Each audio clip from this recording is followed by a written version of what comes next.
27 மகாசன்னியானத்துடைய திருப்பணி இந்த கோயிலில் நடைபெறுவதற்கு முன்பாக எல்லாருமே ₹1 தொடங்கக்கூடிய எழுகூற்றிற்கே பாராயணம் பண்ணணும் அப்படின்னு சொல்லி சாமி உத்தரவு பண்ணாங்க. நம்ம எல்லாரும் நிறைய அதை பாராயணம் பண்ணோம். இந்த பாராயணத்துக்கு பரிசாக சுவாமி என்ன கொடுத்தார்? திருமுறை செப்பேடுகளை இந்த நிலத்திலிருந்து கிடைத்தார். சரிதானே? இந்த திருமுறை செப்பேடுகள் இந்த கோயிலுக்கே உரியது என்பதற்குரிய ஆதாரமாக இந்த திருமுறை கைகொட்டி மண்டபம், அதாவது திருமுறையில கைகொட்டி பாடுவதற்குன்னு ஏற்பட்ட மண்டபம் என்று சொல்கிறார்கள்.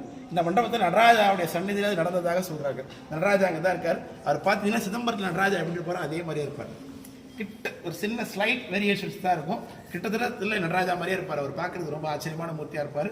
இங்கே பார்த்தீங்கன்னா திருமுறை ஏடுகளை மெயின்டைன் பண்ணிட்டு இருந்திருக்கிறாங்க. அதை பற்றி கல்வெட்டு இருக்குது. நம்முடைய அனபாய சோழ சக்கரவர்த்திகள் அவருடைய கல்வெட்டு இருக்கு. அதாவது பெரிய புராணம் பாடுவதற்கு சேக்கராட் சாமிக்கு எனக்கு உதவி பண்ணா இருப்பாங்க. அந்த அரசனுடைய 2ஆம் குலோத்துங்க சோழருடைய கல்வெட்டு இங்கே இருக்கு.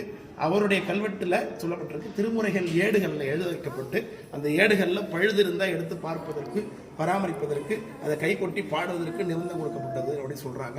ஆனால் சிலர் சொல்கிறார்கள் அது ஏடுங்கிறது ஓலை தான் அப்படின்னு சொல்றாங்க. அதனால இங்க கிடைத்தது சீர்காழியில் இல்லை, அது வெள்ளர்ந்த தலம்னு சொல்கிறார்கள். ஆனா சீர்காழியிலேயே ஏடு வைத்திருந்து திருமுறை பாடப்பட்டது அப்படிங்கிற குறிப்பும் கிடைத்ததுக்கு ஏற்ப சீர்காழியிலே செப்பேடுகள் நமக்கு கிடைத்திருக்கிறது. ரொம்ப ஆச்சரியமான விசேஷம். அதற்குரிய நடராஜ மூர்த்தி